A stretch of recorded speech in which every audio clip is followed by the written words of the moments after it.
अस्सलामुअलैकुम फ़हमी Siddiqui investor mania से KC 100 index के रिव्यू और डिस्कशन के साथ हाजिर खिदमत है।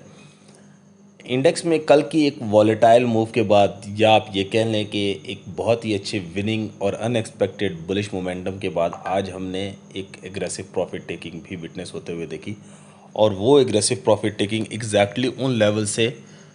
विटनेस हुई जिनके बारे में हमने मल्टीपल टाइम्स आप लोगों को पिछले कई दिनों में रिमाइंड करवाया था। कल भी रिमाइंड करवाया था, डेफिनेटली कल की रिपोर्ट में भी ये बात बताई थी और स्टार्ट ऑफ द वीक से पहले भी इन लेवल्स का जिक्र किया था कि 42,900 से 43,050 का जो लेवल है वो वीकली टॉप बनता हुआ नज़र आ रहा है। इसी तरह 12 जून को भी ये बात डिस्कस की थी कि इंडेक्स में जो इम्पोर्टेंट सपोर्ट थी वो अब एक इम्पॉर्टेंट रेजिस्टेंस बनती हुई नज़र आ रही है, जो कि इंडेक्स के किसी भी एग्रेसिव मोमेंटम को, अप साइड के एग्रेसिव मोमेंटम को पाउस करने की सलाहियत रखती है। और कल तो ये बात डिस्कस की ही थी कि 42,700 से 43,050 के दरमियान मल्टीपल हर्डल्स हैं और वो हर्डल्स एग्रेसिव प्रॉफिट टेकिंग को ट्रिगर करने की सलाहियत रखती हैं। अल्हम्दुलिल्लाह हमने उन लेवल्स को इनिशियल आवर्स में ही टेस्ट होते हुए देखा, बल्कि ये कह लें कि आप पहले 30 मिनट्स में टेस्ट होते हुए देखा और वहाँ से फिर उस रैली का, जो कि कल के दिन एक अनएक्सपेक्टेड तौर पे स्टार्ट हुई थी on the basis of FATF कि हम FATF में सक्सेसफुल हो जाएंगे और डेफिनेटली रात को कुछ उसके रिलेटेड अच्छी खबरें भी आई जिसने इंडेक्स में एक इनिशियल आवर्स में अपने बुलिश मोमेंटम को इंटैक्ट रखा। बट समहाउ क्योंकि ओवरऑल तो मार्केट बुलिश नहीं है ना, तो इसने अपने हाइस को सस्टेन भी नहीं किया और ये एक्सपेक्टेड भी था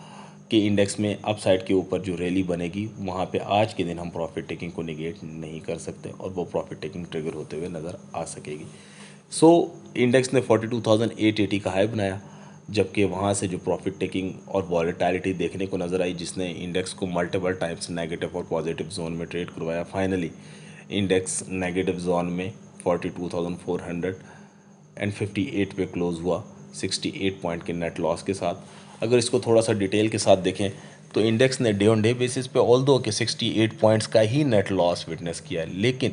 इंडेक्स ने अपने हाई से, जो कि एक्सपेक्टेड था कि प्रॉफिट टेकिंग ट्रिगर हो सकती है, उन लेवल से तकरीबन 425 पॉइंट्स का नेट लॉस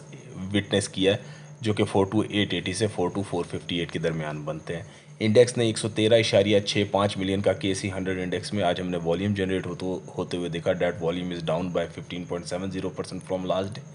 लेकिन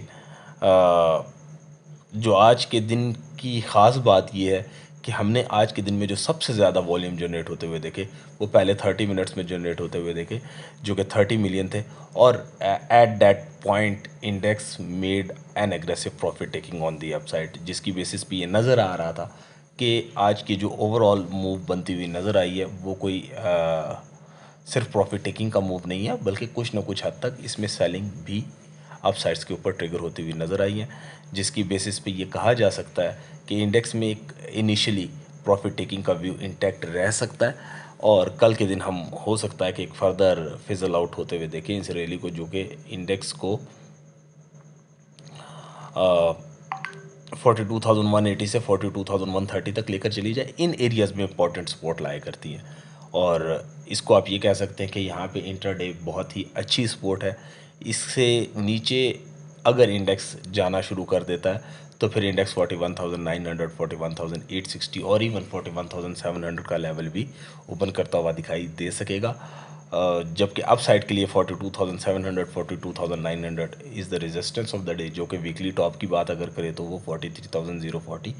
43,050 पे ही नज़र आ रही है। रिस्क मैनेजमेंट करने की ज़रूरत है, स्पेशली उन स्टॉक्स में जिनमें आप लोगों ने ऑलरेडी बाय कर लिया हुआ है। जैसे लास्ट वीक में हमने कुछ बाय सिग्नल्स जनरेट किए थे जिनमें ट्रीट, GGL,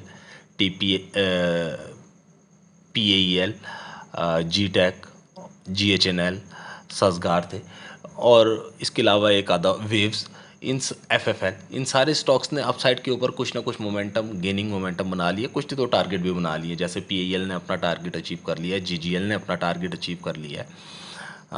ट्रीट ने अपना टारगेट अपसाइड के ऊपर अचीव कर लिया है, वेव्स गेनिंग मोमेंटम के साथ अपसाइड के ऊपर खड़ा है।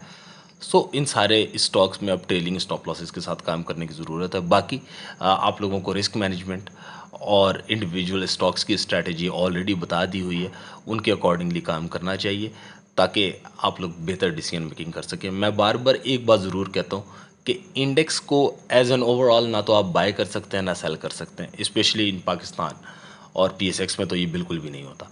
तो इसलिए इंडेक्स को एज एन ओवरऑल और ब्रॉडर एस्पेक्ट में कि मार्केट का क्या ट्रेंड है, मार्केट की क्या एक्सपेक्टेशंस है, मार्केट में एज किसके पास है, बुल्स के पास है, बियर्स के पास है, उन सारी चीज़ों को देखने के लिए और समझने के लिए तो ज़रूर रीड करें उनको। लेकिन क्योंकि आपने ट्रेडिंग इंडिविजुअल स्टॉक्स में करनी है तो उसके एनालिसिस को फॉलो करना हमेशा ज़्यादा फ्रूटफुल रहता है। अपनी दुआ में याद रखिएगा। अस्सलाम वालेकुम वरहमतुल्लाह।